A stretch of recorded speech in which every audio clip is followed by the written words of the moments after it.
The Los Angeles Lakers once faced a unique question: which Kobe Bryant jersey should hang in the rafters, number 8, number 24, or both? Meanwhile, the Denver Nuggets may soon find themselves in a different, but equally emotional jersey dilemma. Not about two numbers for one legend, but one number, shared by two iconic players. We're talking about the number 15 in the early 2000s. Number 15 was all about Carmelo Anthony, but by the mid-2010s, that same number came to represent a new star, Nikola Jokic.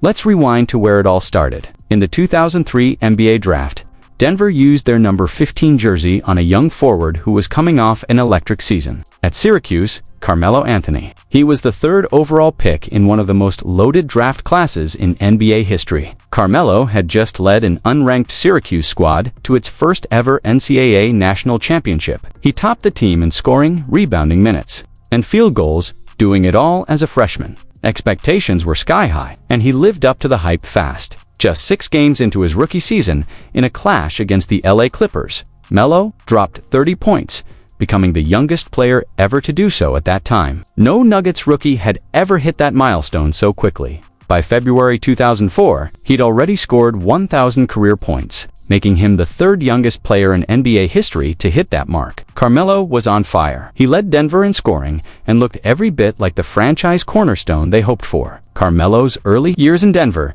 were more than just highlight reels. He was helping the team win. His scoring was a game changer, and it paid off. The Nuggets ended that season as the 8th seed in the West, a massive turnaround from their brutal 17-65 record just a year before. Momentum was building over the next few seasons. Both Carmelo and the franchise kept rising. Melo shattered team records. The Nuggets kept stacking up wins, and Denver was starting to matter again in the Western Conference. By the 2006 to 2007 season, Carmelo had earned his first All-Star nod. It was clear he was no longer just a young talent. He was a star. The front office took notice and made moves to strengthen the roster, hoping to build a contender around him, and it worked, at least during the regular season. Denver became a fixture in the playoffs and even cracked the 50-win mark in the loaded Western Conference. But the postseason was a different story. No matter how strong the regular season looked, the Nuggets kept running into walls. 5 straight first-round exits, each one more frustrating than the last. Despite their solid records, the Nuggets simply couldn't break through, getting bounced early, often by teams with deeper rosters or more playoff experience. But then came 2008. Something was different. The Nuggets looked sharper, hungrier. Carmelo was still putting up big numbers, but this time, the team around him was catching up. The tide was starting to turn. Carmelo Anthony was in peak form, averaging 22.5 points and 6.5 rebounds per game. He was shooting 44% from the floor and a solid 37% from deep. But Melo wasn't doing it alone. Denver's roster had some serious reinforcements. Chauncey Billups arrived in a major trade with Detroit, sending Allen Iverson the other way. Alongside him were key contributors like Kenyon Martin, J.R. Smith, and Nene Hilario, who was having the best season of his career. The results spoke for themselves. The Nuggets finished the regular season 54-28, good enough for the 2nd seed in the West, and they entered the playoffs with serious momentum. In the first 2 rounds, Denver made quick work of their opponents. They crushed the New Orleans Hornets and outplayed the Dallas Mavericks, winning both series in just 5 games. Carmelo was thriving, and with each win, the weight of past playoff disappointments began to lift. But then came the real test. The Western Conference Finals. Standing in their way, a battle-tested Lakers team led by a laser-focused Kobe Bryant. The Nuggets fought hard, but the Lakers had another gear. They took the series in 6 games and eventually went on to win the title. It was a tough exit for Denver, no doubt about it, but it was also a major breakthrough. They had proven they could compete with the league's elite.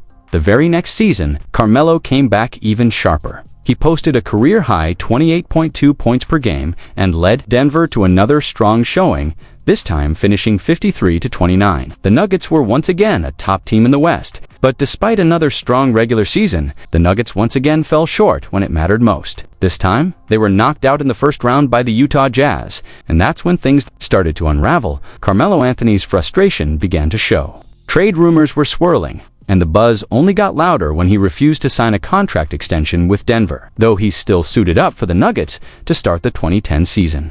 The writing was on the wall. The inevitable came in February 2011. On February 22nd, Carmelo Anthony, along with Chauncey Billups, was traded to the New York Knicks in a blockbuster deal. Just like that, the Carmelo era in Denver was over. For the sake of this story, we're focusing on his Denver years, and what a stretch it was. During his time with the Nuggets, in the Mile High City, he took a team that had been lost in the NBA basement and made them relevant again. Before his arrival, Denver hadn't posted a winning season since 1994. Melo led the Nuggets to 2 division titles and helped them reach their first Western Conference Finals in decades. He was a 3-time All-Star during his Denver run, earned All-NBA second team honors, and rewrote the franchise scoring record books. He was the face of the franchise, a fan favorite, the spark that brought basketball energy back to Denver. But when he left for a struggling Knicks team that had only won 29 games the season before, it felt like the love faded fast. Many fans seemed to forget everything he had done and what happened in Denver after Melo left. Surprisingly, Carmelo's departure didn't send the Nuggets spiraling in the seasons that followed. Denver remained competitive. They weren't title contenders, but they weren't bottom feeders either. Still, they were stuck in that frustrating middle ground, too good to tank, not good enough to make a real playoff run. Eventually, the front office had enough. They decided it was time for a full rebuild. The team needed a fresh start. That turning point came around the 2012 season, ironically, the same year Carmelo was thriving in New York. Then came the 2014 NBA draft. Armed with a lottery pick, Denver selected sharpshooter Doug McDermott with the 11th overall pick, hoping he could help lead a new era. But as fate would have it, their biggest win didn't come at the top of the draft. It came much later. During a Taco Bell commercial break, the Nuggets quietly selected a little-known Serbian center with the 41st overall pick. His name, Nikola Jokic. At the time, Jokic was virtually anonymous. No fanfare, no hype, just a second-round pick with a soft touch and great instincts. No one, not even the Nuggets, could have predicted what was coming next. Jokic eventually took the court wearing the same number Carmelo Anthony once made iconic in Denver. Number 15. And while it may have seemed like just a jersey, number 2 it didn't sit well with Melo. Reports suggest he took that personally, seeing it as a sign that the franchise had moved on from his legacy, but the Nuggets weren't looking backward. They were building something new. And what they built with Jokic, that changed everything. Before stepping onto an NBA court, Nikola Jokic stayed in Serbia for one more season, and that year proved to be huge for his development. He dominated the Adriatic League, earning both MVP honors and the award for the league's top prospect. That breakout season put him firmly on the Nuggets' radar, and by the summer of 2015, he was ready to make the jump. Jokic joined Denver's Summer League squad, lining up alongside their latest lottery pick, Emmanuel Mudiay.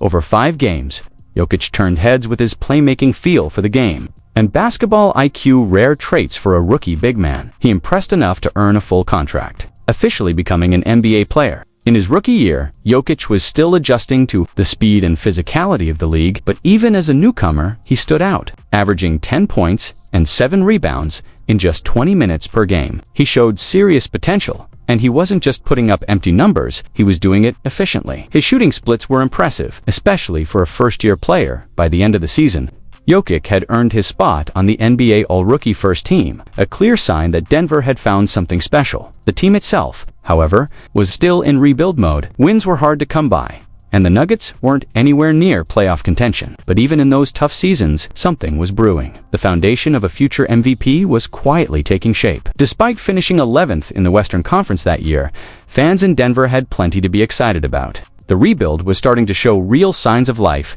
in the 2016 NBA draft. The Nuggets landed the 7th overall pick, thanks to a pick swap that was part of the original Carmelo Anthony trade. And that pick, it turned into Jamal Murray, the perfect backcourt partner for Nikola Jokic. From the moment Murray hit the court, it was clear the Nuggets had found their future duo, and the impact was immediate. The very next season, Denver jumped to 46 wins, a major improvement led by the young core of Jokic and Murray. The Nuggets were knocking on the playoff door. They narrowly missed the postseason, losing a dramatic win-or-go-home matchup against the Minnesota Timberwolves in the final game of the regular season. It was the NBA's first season-ending play-in style game in 21 years. Murray made the all-rookie second team, while Jokic took a giant leap forward, posting his first career double-double season and emerging as the clear face of the franchise. Then came 2018, and Denver was officially back. The Nuggets won 54 games, clinching the second seed in a loaded Western Conference. Jokic continued to evolve, averaging 20.1 points and 10.8 rebounds per game. His all-around brilliance earned him his first All-Star selection and a spot on the All-NBA first team. It was a milestone Carmelo Anthony never quite reached during his Denver tenure. A symbolic moment that showed Jokic was carving out his own legacy in that number 15 jersey. With a 50-win season under their belt and Nikola Jokic leading the way, the Nuggets were finally back in the playoffs, and the Joker was more than ready for his postseason debut. In the first round, Denver faced the 7th-seeded San Antonio. Spurs, a team in transition after losing Kawhi Leonard, but still loaded with experience, led by LaMarcus Aldridge and DeMar DeRozan. The Spurs brought a veteran edge that couldn't be overlooked, but Jokic didn't blink in Game 1. He delivered a playoff debut for the history books, posting a triple-double with 10 points, 14 rebounds, and 14 assists. That made him only the 4th player in NBA history to notch a triple-double in their very first playoff game, and the first to do it since LeBron James. The series was a battle. San Antonio pushed Denver to 7 games, but the Nuggets pulled through, earning their first playoff series win since the Carmelo Anthony era. Though they fell to the Portland Trail Blazers in another grueling 7-game series in round 2, it was a breakthrough year. Jokic had arrived from that point forward. The Joker became a regular fixture in All-Star games and All-NBA teams, but even then, we hadn't seen the full extent of his dominance. That would come in the 2020 NBA season, the year Nikola Jokic was officially crowned the league's most valuable player.